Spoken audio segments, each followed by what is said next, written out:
찬양 감사합니다. 우리 성가대를 위해서, 우리 찬양팀을 위해서 많이 기도해 주시기 바랍니다.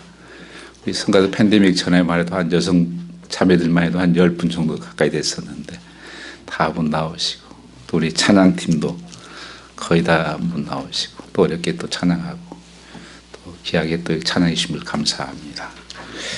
한번 우리 옆에 사람들 축복하셨으면 좋겠습니다. 한번 하늘 복 많이 받으십시오. 축복해 주시기 바랍니다. 앞에, 옆에 하늘 복이 넘치기를 축원합니다. 한번 기도하겠습니다. 아버지 하나님 감사합니다. 이 복된 날, 오늘 또 하나님 말씀이 우리 삶의 주인 되게 하시고, 또 하나님 말씀에 반응하는 삶이 되게 하여 주시옵소서. 오직 십자가만이 자랑되며 하나님의 능력이 이곳에 임하게 하옵소서. 주께 감사하며 예수님 받들어 기도 올렸사옵나이다. 아멘. 오늘 하나님 말씀은 지금은 은혜 받을 때라는 말씀으로 은혜를 나누고자 합니다. 참 지금의 시대를 보면 많은 사람들이 위기의 시대다, 또 불확실한 시대다 이렇게 말을 합니다.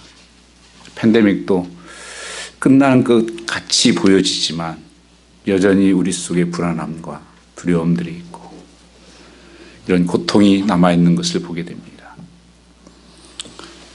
자유롭지 못한 삶을 통해서 나타나는 많은 또 부작용과 어려움들이 있는 것을 알게 됩니다.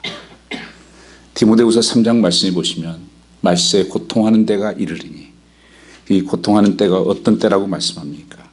거기 보면 사람들은 자기를 사랑하고 돈을 사랑하고 자긍하며 교만하며 하나님보다도 쾌락을 사랑하며 경건의 모양은 있으나 능력이 없는 세대다. 그래서 이렇게 설명을 하는 것입니다. 어쩌면 많은 사람들은 이 세상에 가면 갈수록 좋아질 것이라는 기대를 가지고 있습니다. 그러나 성경적으로는요, 가면 갈수록 사상이 힘들게 됩니다. 고통이 더 오게 된다고 하는 것입니다. 그래서 우리가 이 고통을 어떻게 이기고 살아갈 수가 있는가? 오늘 우리에게 사도 바울은 이렇게 말씀하고 있습니다. 지금이 은혜 받을 때다. 지금이 구원 받을 때라고 말씀하고 있는 것입니다. 은혜는 값없이 주어진 선물이라는 것을 우리는 알고 있습니다. 오늘 본문 이사야서를 인용하면서 사도 바울은 우리가 은혜의 시대에 살고 있다고 말씀합니다. 우리가 지금을 은혜의 시대 이렇게 부르고 또 종말론적인 마지막 세대라고 부르는 것입니다. 그것은 예수 그리스도가 이 땅에 우리를 구원하기 위해서 찾아오신 인카네이션한 사건이고, 그리고 우리를 위해서 십자가에 죽으시고 또 부활하시고, 그 시대를 갖다가 주님 오실 때까지를 은혜의 시대다. 그리고 이 마지막 세대다. 그래서 다시 오면 모든 것이 끝나는 것이 되는 것입니다. 그래서 지금은 은혜 받을 때요, 지금은 구원의 때라고 성경은 말씀하고 있는 것입니다. 2절에 보면은 반복되는 단어가 하나가 있습니다. 거기에 지금은 그렇게 말씀하고 있어요. 지금은 은혜 받을 때다. 지금은 구원 받을 때다. 영어 단어에서 선물이라는 단어를 프레젠스 그렇게 부릅니다. 그런데 그 뜻은 현재라는 뜻도 가지고 있어요. 지금이라는 뜻을 갖기도 하는 것입니다. 그래서 하나님의 나라는 미래에 다가올 하나님의 킹덤 오브 갓, 하나님의 나라는 임하지만은 미래의 선물이지만, 그러나 그 하나님의 나라는 지금 이 순간부터 우리가 누리며 경험할 수 있다는 것을 말씀하고 있는 것입니다. 과거도 우리의 시간이 아닙니다. 이미 지나갔기 때문입니다. 또한 미래도 우리의 시간이 아닙니다. 아직 오지 않았기 때문입니다. 바로 이 순간이 영원한 순간의 삶이라는 것입니다. 그런 말이 있죠. 우리에게 정말 필요한 세 가지 금이 있다. 우리 순금. 성경은 금을 갖다가 변하지 않는 거라고 그러죠. 금은. 그래서 결혼을 하고 언약할 때 금반지를 하는 이유가 거기 있는 것이죠. 진리는 변하지 않는 것입니다. 진리는 영원한 것이에요. 과거나 현재나 미래나 여전히 하는 말씀은 살아있는 말씀이고 그 말씀은 지금도 역사하는 말씀이라는 것입니다. 이 금이 필요하다. 소금이라는 말을 했습니다.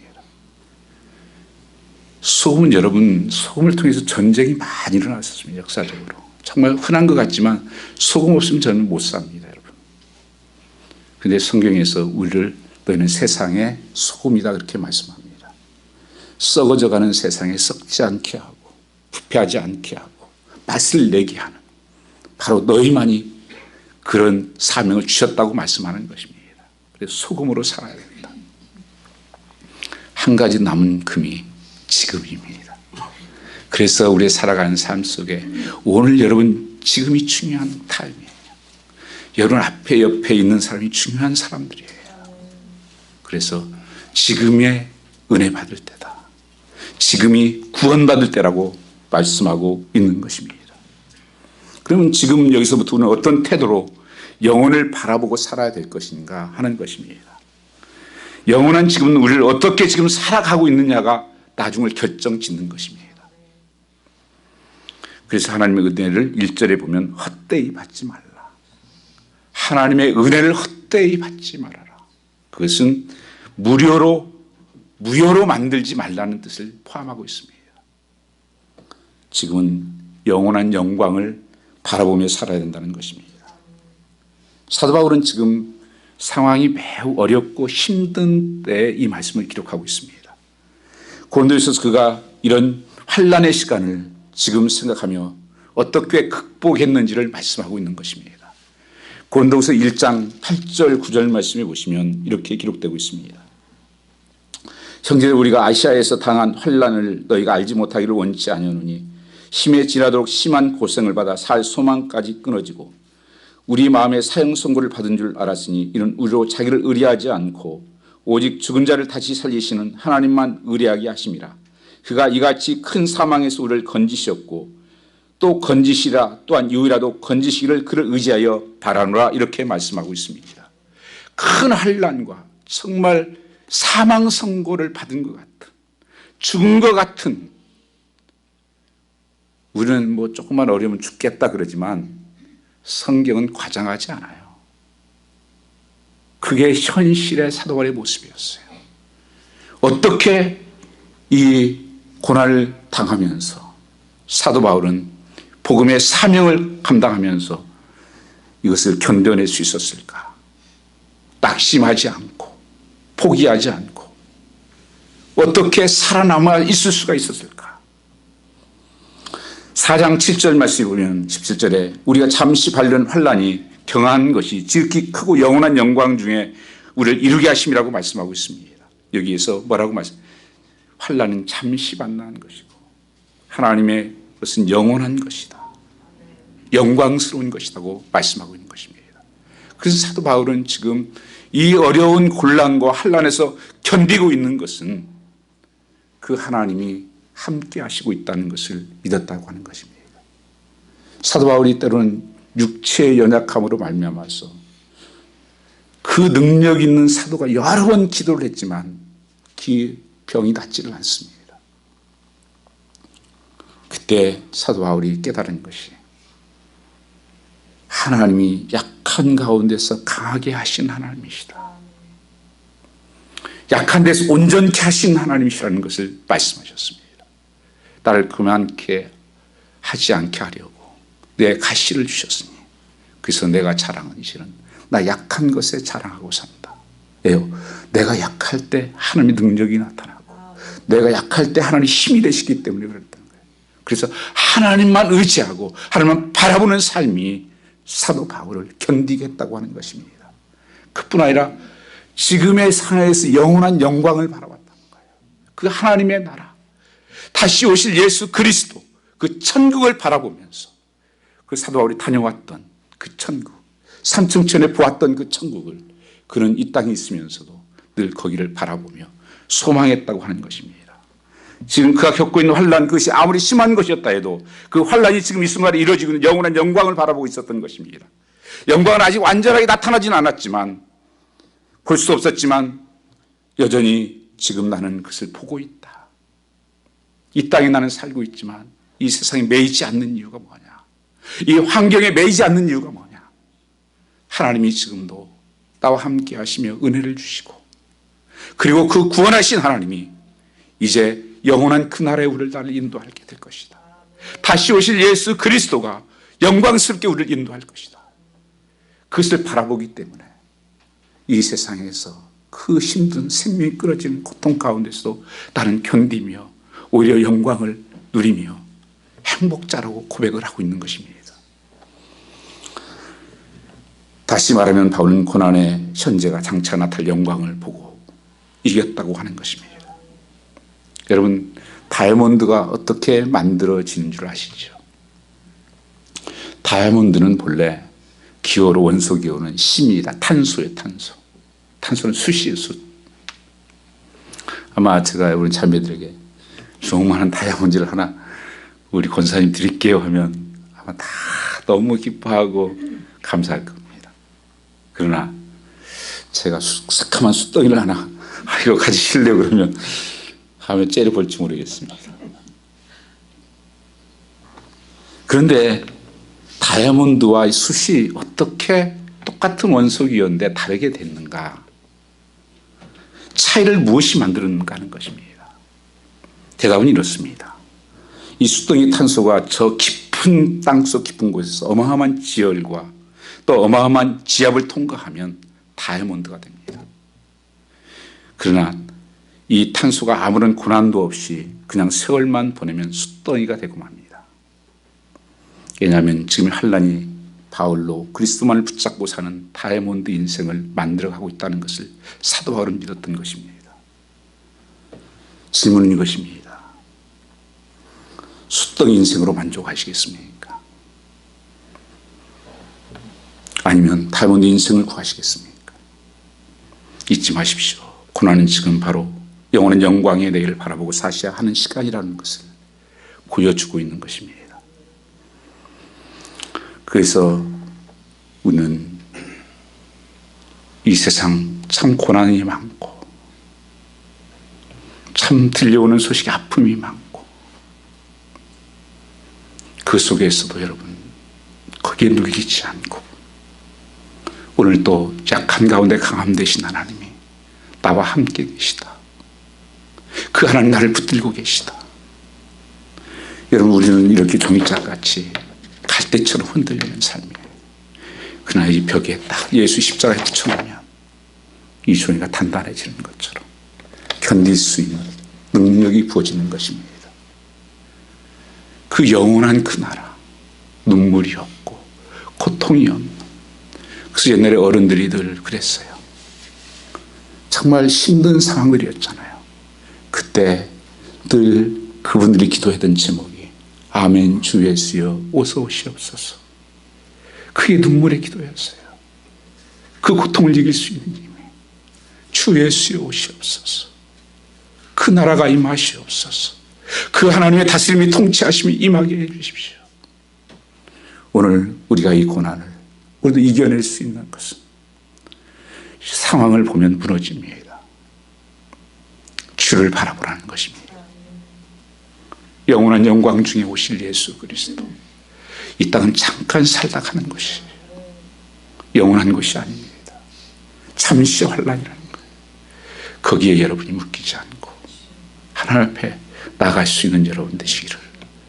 바로 그것이 지금이 은혜의 때다. 지금이 구원받을 만한 때다. 말씀하고 있는 것입니다. 사도 바울은 그러면서 지금은 하나님의 은혜를 누리며 살아갈 시간이라는 것입니다. 고난은 고통이지만 그리스도의 고난에 바울과 함께하는 하나님의 은혜를 기억한다고 하는 것입니다. 그래서 고난은 아픔의 시간이지만 동시에 은혜의 시간이라고 하는 것입니다. 고린도서 12장에 자신이 치유되지 못하고 있을 때도 육체의 가시의 아픔을 고백하면서도 내 은혜가 족하도다. 내 은혜가 족하도다. 나 된 것은 하나님의 은혜로 된 것이다. 고린도서 6장 1절에 그래서 하나님의 은혜를 헛되이 받지 말라는 것입니다. 너희가 하나님의 은혜를 갖다가 우습게 여기지 말라. 이미 고난 중에도 하나님의 은혜는 함께하고 있는데 은혜를 무익하게 해서는 안 된다. 구원받은 것은 하나님의 은혜입니다. 아담과 하와가 범죄한 이후로 모든 인간은 죄인입니다. 이런 인간이 어떻게 하나님의 자녀가 될 수가 있겠습니까? 우리 하나님의 은혜로 영생 복락을 누리게 됐습니다. 정말 내가 예수를 진정으로 믿는다면, 구원받았다면 오늘 죽어도는 천국에 갈 수 있는 것입니다. 이게 중요한 것입니다. 내 힘, 내 노력의 의지로 인해서가 아니라 하나님의 은혜로 말미암아 갈 수 있다는 것을 말씀하고 있습니다. 한 청년이 예수님을 찾아왔습니다. 그는 율법도 잘 지켰고 영생에 대한 소망도 있었고 예수님을 찾아온 열정과 의지도 있었습니다. 결국 그는 세상으로 돌아갔습니다. 하나님의 은혜가 없었습니다. 우리 삶 속에 하나님의 은혜가 끊이지 않게 해주십시오. 늘 은혜 아래에 거하게 해주십시오. 하나님의 은혜를 부모님의 은혜만침도 모르고 삽니다. 내가 구원받은 것이 하나님의 은혜고 천국에 들어가는 것도 하나님의 은혜요. 내가 오늘 살아온 것도 하나님의 은혜입니다. 은혜 없이는 살 수가 없는 것입니다. 그 사도 바울은 자기 자신을 바라볼 때마다 나를 구원하신 그 은혜, 붙들어 주신 은혜, 함께 하신 은혜가 능력이 됐고 그래서 수많은 고난과 역경에서도 포기하지 않고 끝까지 주어진 사명을 감당하며 그 길을 걸어갈 수가 있었다고 하는 것입니다. 에베소 2장 1절 말씀에 보면 3절까지 인간이 원수 마귀의 지배 아래에 있다고 전하고 있습니다. 너희는 세상 공중권세 잡은 자에 거기에 잡혀 있었던 자요 소망이 없었던 자였다. 이미 인간은 죽은 자였다는 것입니다. 죽을 존재가 아니라 이미 죽은 존재였습니다. 분명히 아담과 하와에게 선악을 먹으면 정령 죽으라고 말씀하셨습니다. 하와는 그것을 말씀을 비틀어서 어떻게 해석합니까? 죽을까 하노라. 우리도 하와처럼 착각하면 안 됩니다. 죽을까 하는 것이 아닙니다. 인간은 살았다 하나 주 없는 삶은 죽은 것입니다. 범죄한 인간을 구원의 은혜를 베푸셨습니다. 그럼 예수 안에 있는 사람들은 다 살아나는 역사가 일어나는 것입니다. 하나님 나라에서 왕노릇하는 삶으로 하나님이 세우신다는 것입니다. 그래서 구원받은 성도는 분명한 변화가 일어나야 됩니다. 예수 믿으면 신분이 바뀌는 것처럼 은혜를 받으면 인격이 변화되고 성령을 받으면 말과 생각과 인생의 가치관과 목적이 바뀌게 되는 것입니다. 그래서 그런 이제 그리스도 안에 있으면 새로운 피조물이라 이전 것은 지나갔으니 새 것이 되었다고 말씀하고 있는 것입니다. 여러분들 깊이 생각하셔야 됩니다. 예수를 내가 아무리 오래 믿었어도 내 삶의 변화가 없다면, 진정한 변화가 일어나지 않고 있다면 심각하게 생각하셔야 됩니다. 내 안에 새로운 생명이 태어났는데 여러분 삶이 안 변합니까? 여러분 집안에 손주나 자녀들이 태어나는데 기쁘지 않습니까? 은혜를 알기 전에 사울은 살기가 등등한 사람이었습니다. 사도행전 9장 1절 말씀에 보면 자기 뜻을 이루기 위해서는 수단과 방법을 가리지 않는 사람이었습니다. 예수님 사람도 잡아 죽이려고 끌고 다니던 사람입니다. 스데반이 죽는 것에 대해서 찬성하고 찬동한 사람입니다. 그가 예수를 만났고 은혜를 처음 했습니다. 그가 사울이 바울로 변했습니다. 사울은 큰 자라는 것이고 바울은 작은 자라는 거예요. 그리고 그가 나중에 어떤 고백합니까? 나는 죄인 중에 괴수입니다. 그가 믿음이 깊어지면 깊어질수록 자기가 죄인인 것을 철저하게 깨달았습니다. 예수 핍박자가 예수 증거자가 되었습니다. 그는 자랑할 것이 많았던 사람입니다. 가말리아의 가장 그 당시에 유명한 대학에서 공부했을 뿐 아니라 로마 시민권을 가지고 있었고 바리새인이고 그 모든 것을 나는 배설물로 여기고 예수 십자가만을 자랑하는 삶으로 바뀌었다고 하는 것입니다. 무엇이 그렇게 되는 것입니까? 예수 만나면 그렇게 되는 것이 정상입니다. 오늘 또 우리에게 진정한 변화 내 안에 일어나야 되는 것입니다. 여러분 껍데기가 바뀌는 것이 아니에요. 안이 바뀌어야 됩니다. 예수 그리스도를 위해 살아야했다고 하는 것입니다. 이처럼 하나님을 임하면 변화가 일어나고 사람들은 어리석게도 내 힘으로 사람을 바꾸려고 합니다. 여러분 불가능합니다. 누구를 바꿉니까? 여러분 아내 못 바뀌어요. 남편 못 바꿉니다. 하나님께 맡기고 하나님께 매달려야 합니다. 예수 믿고 성령 받을 때 하나님의 은혜로 바꾸는 역사가 일어나는 것입니다. 하나님의 은혜가 임하면 옛사람, 옛 습관 물러가고 새 사람 새 습관으로 변화가 일어나는 것입니다. 제 이 말씀을 좀 묵상하면서 그런 생각을 했습니다. 목사가 강하면 안 되는구나. 목사는 한없이 약한 자가 돼야 되는구나. 그래서 그런 기도를 했어요. 몇 가지 정말 예배와 말씀과 기도 외에는 다 져주자. 그게 이기는 길이다. 여러분 요새 그러잖아요. 아내 이기려고 하는 남편들 조심하셔야 됩니다. 못 이깁니다. 져주는 게 이기는 거예요. 약한 게 강함이에요. 지금은 그래요. 성경적이에요. 고난의 상황 그 자체는 어쩔 수 없더라도 고난에 대한 반응의 선택은 우리가 할 수 있다는 것입니다. 사도 바울만큼 고난과 역경을 많이 받은 사람이 없습니다. 그가 죄로 말미암아서 고난받을 때에는 눈물을 쏟으면서 벽에를 적시면서 해결을 했습니다.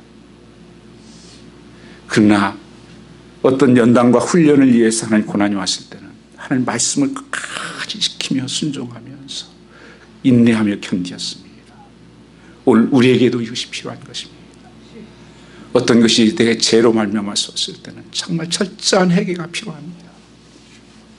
죄를 지어서 죽는 것이 아니라 회개가 없이 죽기 때문에 죽는 거예요. 예수를 팔았던 유다도 마찬가지죠. 죄를 지었지만 그 회개했더라면 살 수 있는 인간이었어요. 예수님이 십자가에 달릴 때도 그 두 강도 중에서 한 사람만 구원받고 한 사람은 구원받지 못한 이유가 뭐예요? 회개한 자는 구원이 있었다고 하는 것입니다. 오늘 내 삶에도 정말 하나님께서 성령으로 말씀하시는 셈의 음성 앞에 우리가 회개할 것을 분명히 회개하고 또 어떤 믿음 안에서 견뎌야 될 것은 믿음으로 견뎌내는 또 끝까지 기도하는 성령 안에 살아가는 삶이 이기게 한다는 것입니다. 지금은 하나님의 은혜를 전하며 살아갈 시간입니다. 바울은 은혜를 헛되이 하지 말라. 그것이 화해의 사역이다. 이게 전도의 사역이라고 말씀하고 있습니다. 그렇게 하려면 세상과 구별된 삶을 살아야 되는 것입니다. 왜 우리에게 변화가 필요한 것인가? 하나님의 영혼을 인도하기 위해서 그런 거예요. 상대방 좋으라고 화해의 복음을 전하는 것에도 불구하고 고마운 사람들은 거의 없을 것입니다. 어떤 때는 정말 성도에게 좋은 말씀, 유익이 될 것 같아서 말씀해도 어떤 때는 시험이 될 때가 많은 것입니다. 사도 바울은 4절 5절에서 자신이 겪던 고난을 열거하고 있습니다. 자신은 무슨 일에서나 하나님 일꾼답게 살기 위해서 그리고 사명 감당하기 위해서 그리고 하나님의 거리낌이 되지 않기 위해서 안 믿는 사람에게 내가 어떤 삶을 살았는지를 고백을 합니다. 그는 4절에서 뭐라고 말씀하고 있습니까? 한번 같이 한번 읽어보겠습니다. 4절 5절입니다.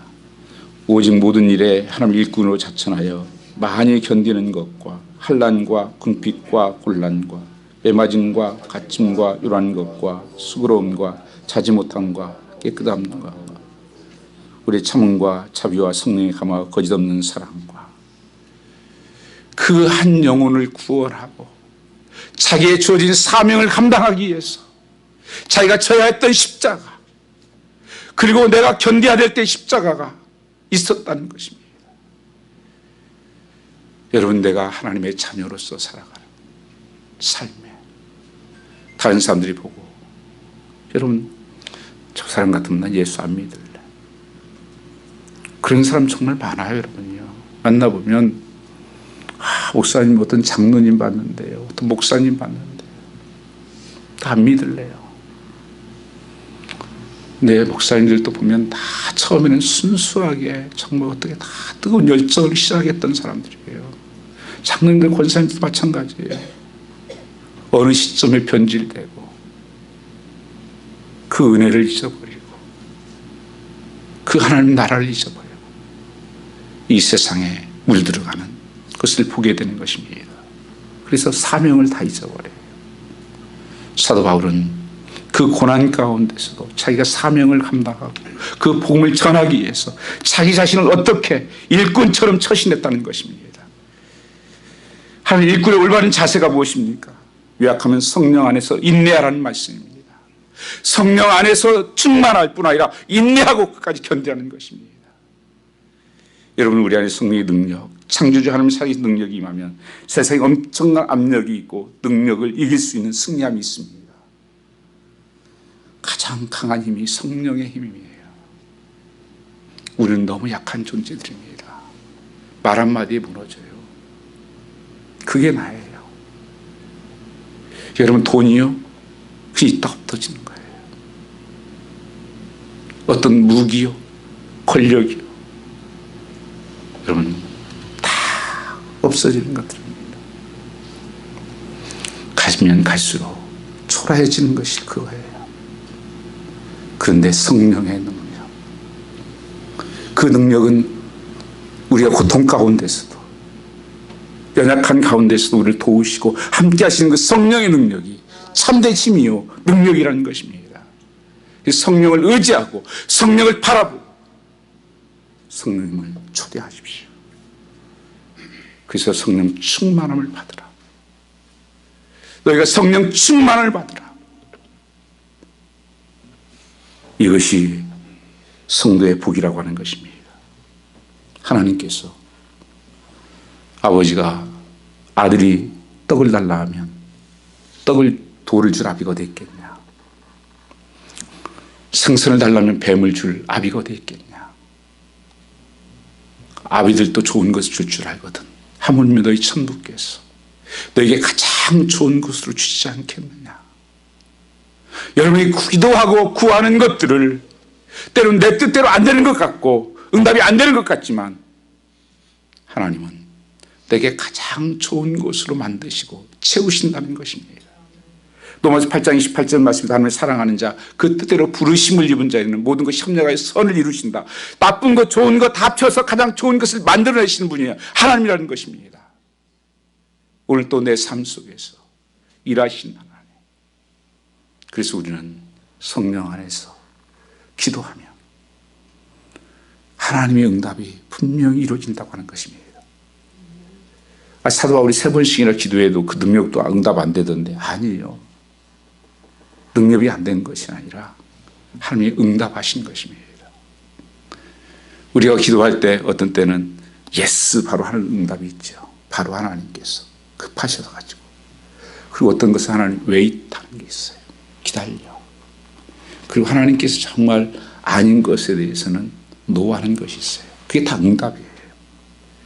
내가 봤을 때는 그게 아니지만, 내가 원하는 것은 아니었지만 하나님이 나를 아시는 하나님이, 나의 미래를 아시는 분이 가장 좋은 것을 주셨다고 하는 응답인가라고 하는 것입니다.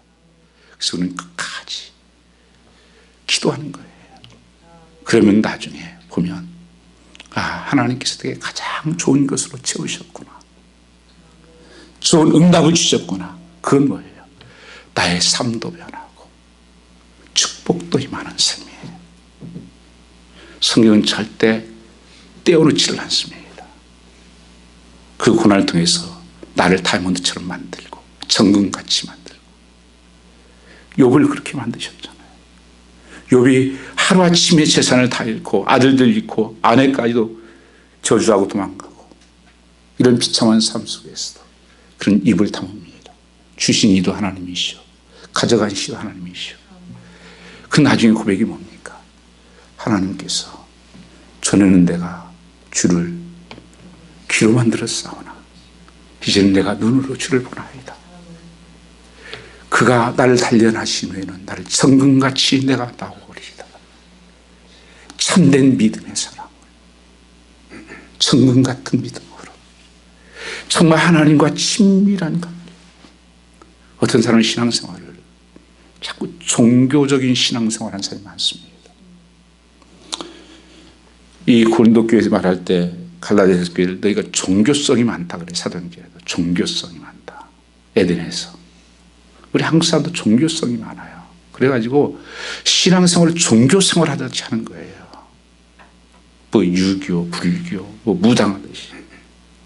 삶하고는 전혀 상관없이 그냥 복 주는 것이, 그냥 뭐 하나님께서 해결해가지고 이것이 하나님의 신앙생활이라고 생각을 해요. 종교생활이에요, 그것은요. 신앙생활은 하나님과 친밀한 생활이에요. 신명기에 마음을 다하고 성품을 다하고 힘을 다해 주 너의 하나님을 사랑하라. All your heart, all your mind, all your strength. 사랑하는 것이 뭔지 아십니까? 그게 예배예요. 저는 정말 하나님을 종교 생활하지 않고 정말 하나님을 예배하고 하나님을 사랑하는 사람에게는 예배가 기다려지죠. 그리고 만나고 싶은 것이 하나님을요. 종교 생활하면 그렇지 않습니다. 내가 필요해서. 교회는 예배는 은혜 받으러 오는 것이 아니라요. 하나님을 높이고 경배하는 거예요. 오늘 내 속에서 여러분이요, 이 하나님을 향한 사랑이 있습니까? 하나님께서 그 삶에 역사하는 것입니다. 신앙생활을 취미생활이 아니에요. 저 학교 다닐 때 가장 부러웠던 사람들이 신학교에서 청강생이었어요. 등록금도 비싸고 공부하기도 어려운데 이 청강생들 와가지고 시험도 안 보지. 그 좋은 말씀 다 듣고 그냥 가지. 너무 부러운 거예요. 그런데 그 사람들에게 나중에 보니까 졸업이 안 되던데요. 여러분, 신앙생활을 청강생처럼 하면 안 됩니다. 그저 그 말씀 듣고 그저 예배 한번 드려주고 할 일 다 했다. 주일날도 예배 한번 드리고 1시간 어떻게 때우고 다 됐다. 이건 종교생활이에요. 그게 하나님이 역사할 수가 없어요. 어떻게 하나님을 축복합니까? 하나님 우리 마음 중심을 보시고 아시는 하나님이신데요. 신앙생활은 시간 남으면 하는 게 아니에요. 취미생활이 아닙니다. 그게 본래 자비예요. 그게 사명이고. 그래서 사도 바울은 그 일꾼으로서 그 고난과 역경을 받으면서도 자기 자신을 복종시키고 그 고난 가운데서 포기하지 않고 그 사명을 감당하는 모습을 볼 수가 있는 것입니다. 그래서 그리스도를 위하여 너에게 은혜를 주신 것은 다만 그를 믿을 뿐 아니라 또한 그를 위하여 고난도 받게 하려 하심이라고 빌립보서 1장 29절에 말씀하는 것입니다. 고난이 그것에 결코 여러분 불행의 사건이 아니에요. 오히려 너희가 그리스도의 고난에 참여하는 것을 즐거워하라. 이는 그의 영광을 나타낼 때에도 즐거워하고 기뻐하게 하려 하심이라. 마지막 때는요, 우리 마지막 때라고 그러잖아요. 모든 것이 가면 갈수록 나누어지는 때예요. 진짜와 가짜가 나누어져요. 여러분, 팬데믹을 통해서도 여러분이 보셔야 됩니다. 앞으로 더 큰 고난이, 더 환란이 올 수도 있어요. 그때 서 있는 사람 믿음의 사람이에요. 이것이 은혜를 헛되이 받지 않는 삶입니다. 은혜 헛되이 받고 은혜 따라 오는 고난을 거부하는 것입니다. 사도 바울은 골로새 1장에 이렇게 말씀합니다. 그리스도의 남은 고난을 내 육체에 채운다고 우리와 함께 고난받는 것을 마땅한 것으로 여기고 그것을 기뻐하고 즐거워한다는 것입니다. 그래서 팔복음에도 마찬가지죠. 핍박을 받는 자는 복이 있나니. 저는 그리스도의 흔적이 있습니까? 주님 때문에 받는 고난. 여러분, 내가 죄지어가지고 받는 고난을 말씀하는 거 아니에요. 주의 예수 때문에 내가 참고 견디고 내가 포기하고 그 십자가 지고 간 삶을 말하는 것입니다. 사도는 갈라디아서 6장 17절 말씀에 나는 그리스도의 흔적을 가졌다. 흔적. 그게 브랜드라는 때예요. 여러분, 옷 같은 거 보면 여러분 만든 브랜드가 있잖아요. 여러분 삶 속에도 하나님이 내가 만들었어. 나의 흔적이 있는 삶이야. 사도 바울은 나를 건들지 말라고. 어떤 장군이 알렉산더 때 반역한다는 소리가 들려왔어요. 그 반역이 왕을 반역하는 건 사형이죠. 아주 충신이었는데 그 소리를 듣고 왕이 부릅니다. 이런 이가 있는데 너 사실대로 얘기해라. 왕이요, 그런 일이 없습니다. 너 뭘로 증명할 수 있냐? 하나씩 옷을 벗습니다. 하나씩 옷을 다 벗어요. 그리고 이 창자국, 칼자국, 화살자국, 온몸에 상처 투성인 장군. 나는 장군을 위해서 내 생명을 걸고 싸웠던 흔적입니다. 누가 나를 포함합니까? 여러분, 예수님 앞에 설 때 이 흔적이 있습니까? 이 눈물이, 이 고통이, 이 사명 감당하면서 저도 이 말씀 묵상하면서 많이 울었습니다. 사도 바울이 9절 이하에 보면 무명한 자 같으나 유명한 자요, 죽은 자 같으나 보라 우리가 살고, 징계를 받은 자 같으나 죽임을 당하지 아니하고, 근심한 자 같으나 항상 기뻐하고, 가난한 자 같으나 많은 사람을 부유하게 하고, 아무것도 없는 자 같으나 모든 것을 가진 자로다. 무슨 말씀입니까? 세상 보기에는 정말 부끄럽고 수치스럽고 무명한 자요, 징계를 받고 죽음당한 자 같고 아무것도 가진 것이 없는 사도 바울. 그러나 나는 많은 것을 가지고 있다. 행복하다는 거 아닙니까? 그 고난인데 우리는 행복하대요. 진짜 행복이 뭡니까? 빌보 4장 11절 이하에 나는 가난에 처해도 풍부에 처할 줄도 모르던 일체의 비결을 배웠노라. 배웠다고 말씀하는 거예요. 가난할 때도 나를 흔들 수 없고 부할 때도 나를 흔들 수 있는 것이 없다. 나는 그것에 요동치지 않는다. 내 삶이 무너지지 않는다. 왜요? 13절에 내게 능력 주시는 자 안에서 내가 모든 것을 할 수 있느니라. 나는 예수 안에 있다. 감옥에 있으면서 늘 한 고백이 뭡니까? 그리스도 안에, in Christ. 나는 감옥 안에 있는 것이 아니라 예수 안에 있는 것이다. 내 주 예수 모신 곳이 천국인데.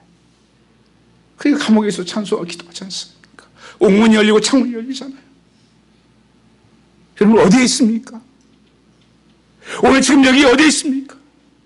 하나님이 계신 곳이 아니 임재하신 곳이에요. 감옥에 있을 때도, 요새 또 감옥에 있을 때도, 억울한 누명을 쓰고 있을 때도 성령이 계시네. 성령이 계시네. 주와 함께 계시네.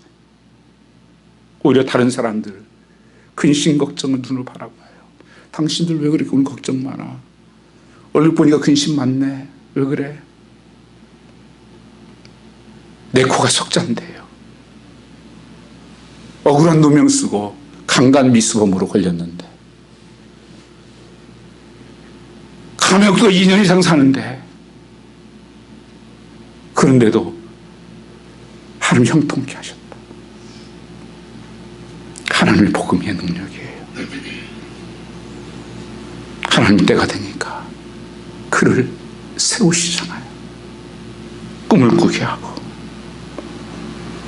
어떤 시련과 고난을 당하더니 끝까지 순결과 지식과 인내와 친절과 성령의 감화와 거짓없는 사랑과 진리의 말씀의 능력으로 삶을 감당했다는 것입니다.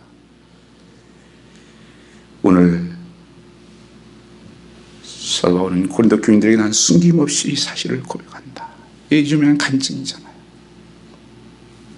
그러면서 너희가 마음을 좀 넓혔으면 좋겠다. 마음을 좀 넓혀라.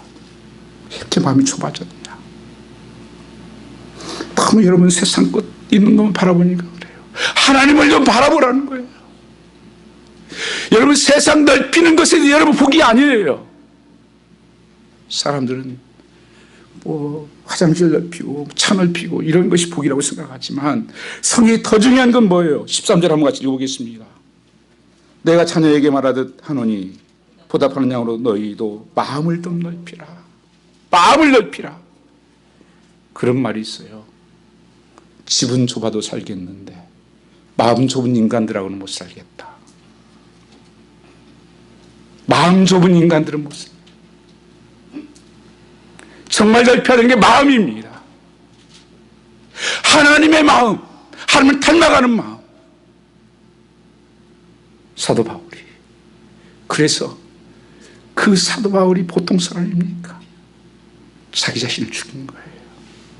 나는 죽었다. 나는 그래서 함께 죽은 자다. 내가 산 건 그리스도다. 그래서 징계 이기는 거예요.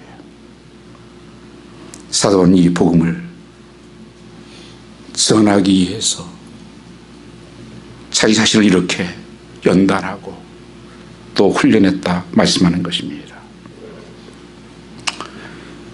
우리를 치료는 이 연합군이 이스라엘을 쳐들어왔을 때 여호사밧이 왕이 두려워 떨고 있었습니다. 그러면서 이런 고백을 합니다. 우리를 치러오는 이 큰 무리를 우리가 대적할 능력이 없고 어떻게 할 줄도 알지 못하고 오직 주만 바라보나이다.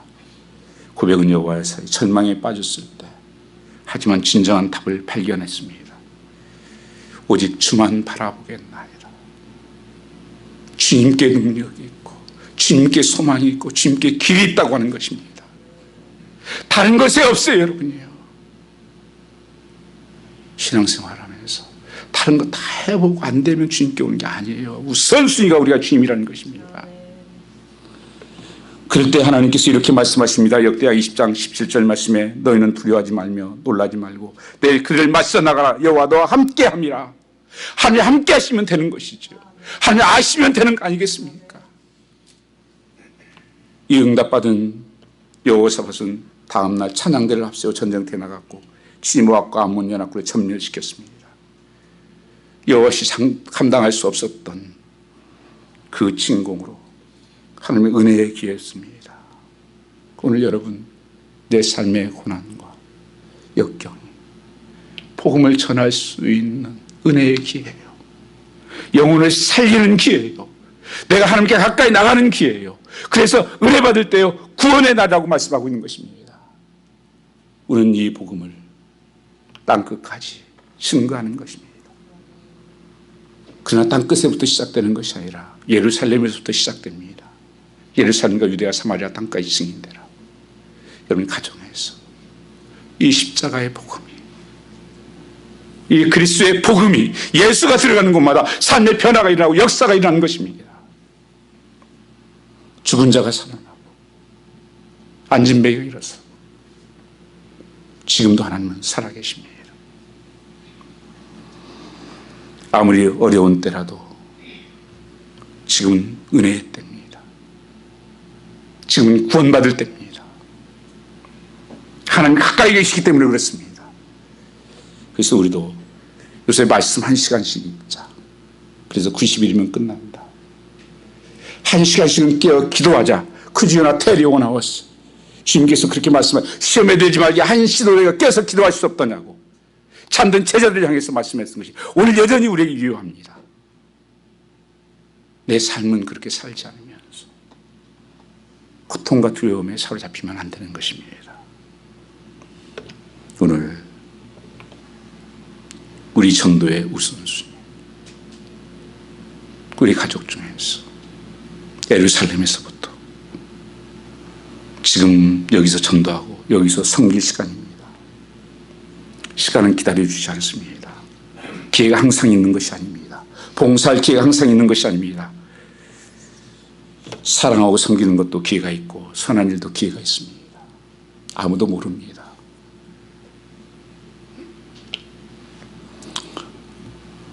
다음 주 월요일부터 있는, 이번 주 아닙니다. 다음 주 월요일부터는 새벽 기도에 한번, 정말 여러분 기도할 제목 많잖아요.